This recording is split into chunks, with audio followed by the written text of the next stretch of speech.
guys, Naveen Peglasa, on the validation of Gibbs algorithms. Right, thank you, Gordon. Thank you very much. So this work is also joined with Iñaki Snaola, Gaeta Bison, and Vince Poor. And the main objective is to provide closed form expressions to compare any learning algorithm with the Gibbs algorithm as a byproduct to compare two Gibbs algorithms, right? And then obtaining then these closed form expressions for particular data sets. And then we are driving away from the idea of taking expectations with respect to the data set. So that is essentially the main point of this presentation. So I will start introducing the empirical risk minimization problem, which is very well known for all of us, and then highlighting the idea of sensitivity. All right.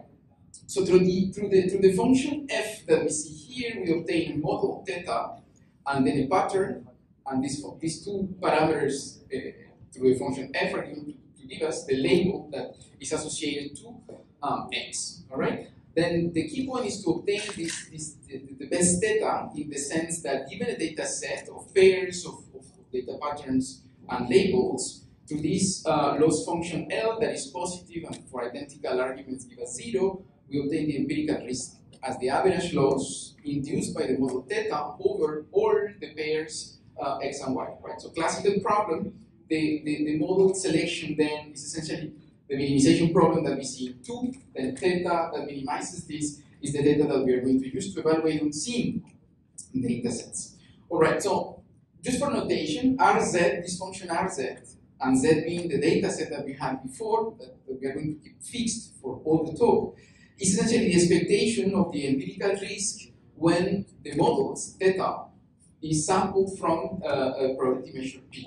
Alright, so this is exactly our Rz P, and then the problem of interest is this minimization of Rz plus this regularization lambda times relative entropy of P given Q. Alright. So the dummy variable is P, right? And then we have two parameters here. The one is lambda, and the other is Q. Q can be seen, for instance, as a prior over the models, right? And it's given to us. This is the parameter. And the lambda is essentially the trade-off on how much we trust the prior or the data that we have available. When lambda is equal to 0, for instance, the minimization is exclusively on the data sets, right? Whereas when lambda grows, essentially we grow the trust on the prior that is available to us. So this is essentially a problem that is well known. The solution is given in terms of these two mathematical objects. The first one is a function that is often called log partition in statistical physics. But I want to here give an insight that is very important in the rest of this work, which is that function is also a cumulant generating function of the random variable Lz theta when theta is sampled from Q.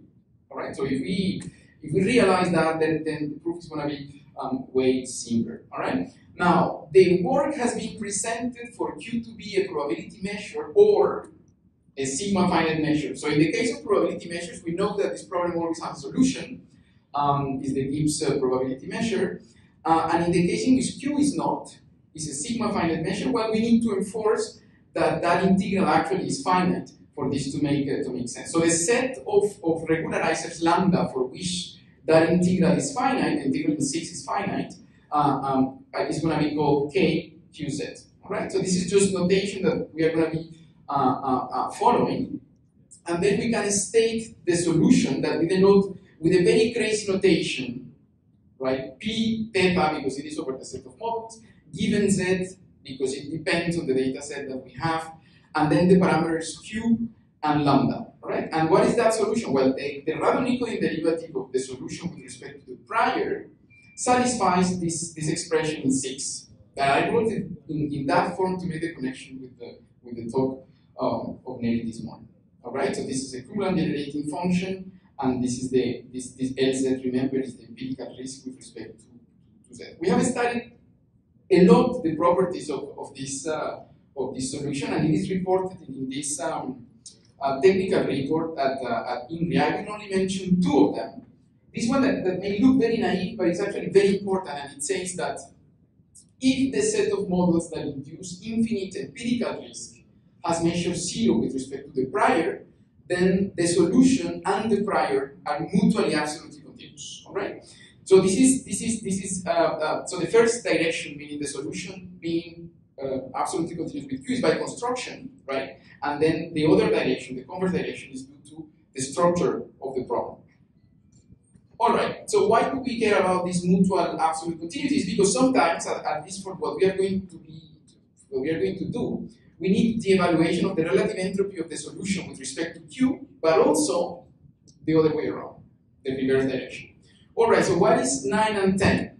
If we see the left-hand side of 9, this is essentially the objective function of the problem that we are studying, evaluated at the solution. And that is equal to negative lambda, the cumulant generating function evaluated at a given very particular point, negative 1 over lambda. All right? A coincidence or not, very interesting anyway, is that that value that we have on the right-hand side is also equal to the difference between the empirical risk induced by the prior minus lambda, the relative entropy in the reverse direction. That's actually very cool because if you do the difference of 9 and 10, then you obtain the difference between the empirical risk from the prior and the solution. And then you obtain something very interesting for us information theorists, which is Jeffreys divergence. All right, this is equation 11. Now, when Q is a probability measure, this relative entropy is positive, right? So we can immediately claim 12. So the solution of our problem for whatever lambda and for whatever Q, right, is bringing us a probability measure that is inducing a smaller empirical risk than the one we had with the prior. All right. Essentially, when we have confronted our prior with the data, we have reduced the empirical risk. All right. So this is very cute, very nice. And this idea of the difference that I just showed you here in 11 is interesting, but it's very limited because it is only with respect to the prior. What would be interesting is to have this expression for any p in the first term. If we obtain that, then whoever comes with another algorithm, right, p, would plug it there and then obtain the difference of empirical risk with whatever algorithm comes in and a given Gibbs algorithm. All right, so this is what we are going to call sensitivity, and we are going to use it for studying the generalization capability of machine learning algorithms. Something that may look so counterintuitive, at least, is that we are not analyzing changes in the dataset, but in the argument about it, essentially the measure. We are changing the measure from the solution to another measure, which is counterintuitive because often what the mainstream idea is essentially to vary the data set to evaluate generalization capabilities. All right. So definition is just sensitivity is essentially that difference that we see there, right? So any p for which there is a solution, right?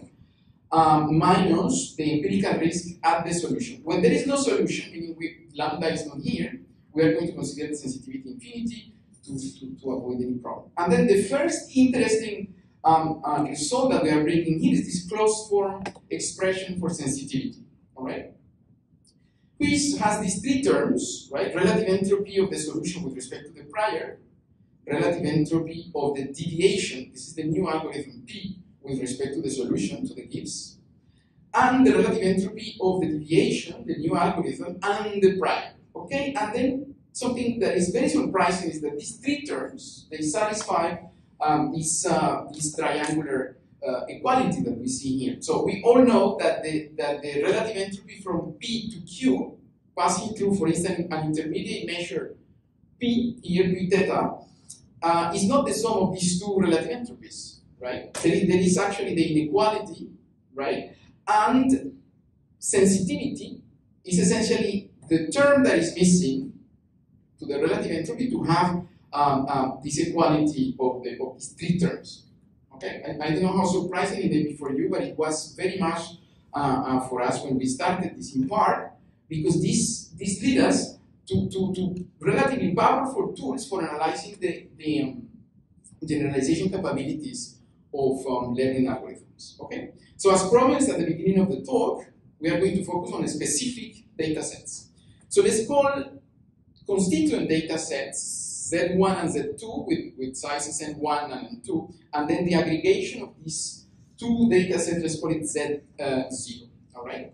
Very naive statement known to all of you is that if you evaluate the empirical risk at the aggregation, right, it is going to be essentially a convex combination of the empirical risks in the local data sets. Meaning, I'm saying local because we can imagine that there are two locations, 1 and 2, right, in which two different algorithms have been implemented, and then Z1 is the data given to location 1 and Z2 to location 2. All right. If we take the integral on the left and on the right, of course, we are going to obtain that the function at Z0 is also a convex combination of these two. All right. So sometimes I'm calling the solution of the problem that we are studying a Gibbs algorithm. So remember, this is a measure, but some scholars call this Gibbs measure in the Gibbs algorithm, in the sense that theta is being sampled from this probability distribution, right, for evaluating on seen data set. So that is essentially the Gibbs algorithm. Okay, so two terms, training error, that can be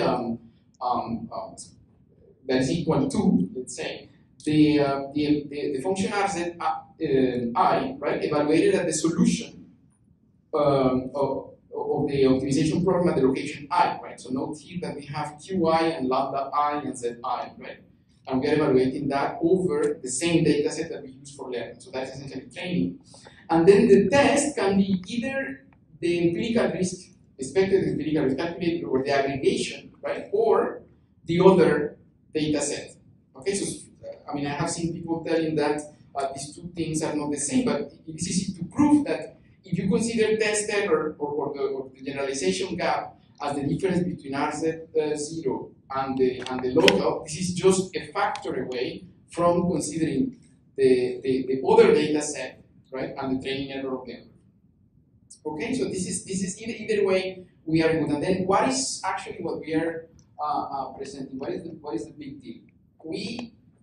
With that idea of sensitivity, we have been able to derive explicit expressions for these four expressions that we see here. Actually, these are the four that we believe are the most important. There are some others in the paper. The first one in particular is the calculation of the empirical risk of the same data set, Zi, induced by different algorithms that we have at hand. Okay. The second one is the evaluation of both algorithms on the aggregation. Right? This is evaluation of RZ0.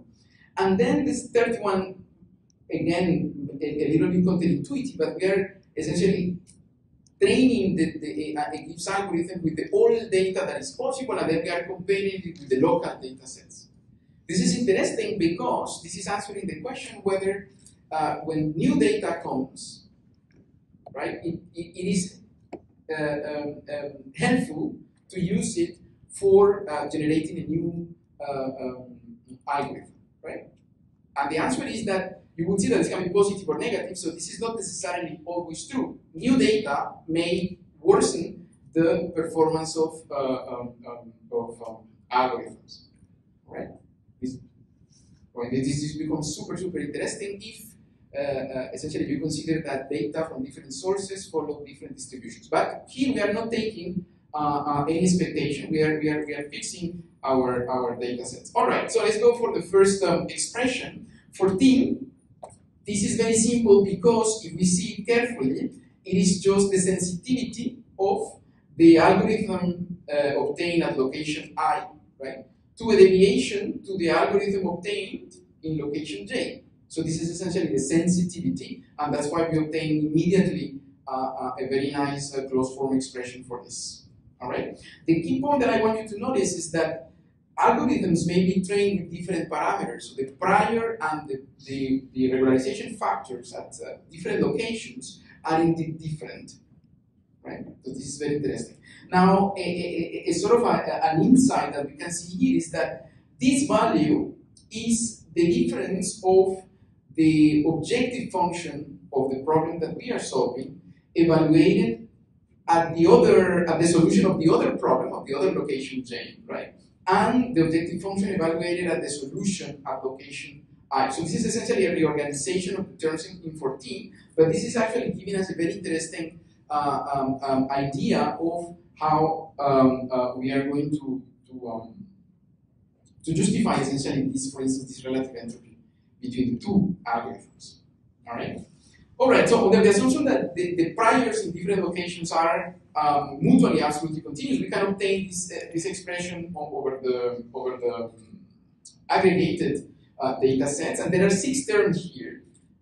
Essentially, this is the difference of 2 sensitivities, and that's why we have these terms. I'm gonna go a little bit faster because the idea was essentially to say that all these differences can be expressed as sensitivities, and then it becomes actually not very interesting at a given point of time.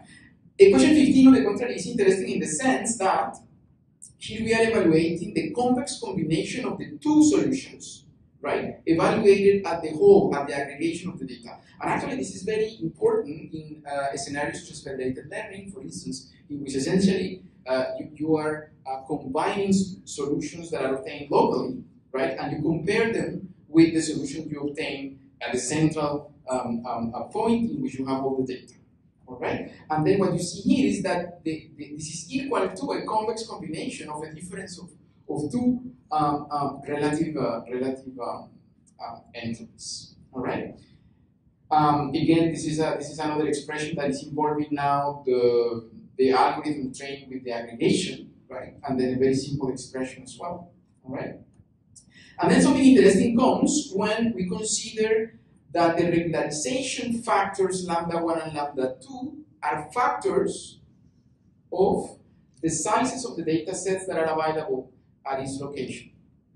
I mean, I've seen many papers in which this is already done like this. I don't know if it is because they know this or it's simply a coincidence. In any case, this was very surprising for us, right? And I propose to consider that all locations, including the central location, use the same prior, right? And regularization is done in this fashion. If we do that, we obtain this expression 16, which is very interesting. This term, right, is training error for the algorithm in location 2, and this is test error of the algorithm in location 2. See that this is evaluated at the other data set, and this is exactly the same expression, right, for the algorithm in 1. And the summation, so essentially this difference can be associated to generalization gap, right? So the generalization gap of algorithm 1 plus algorithm 2 is equal to Jeffrey's divergence of the measures of these two algorithms. All right. I will have at least 2 minutes for questions, so let's stop here.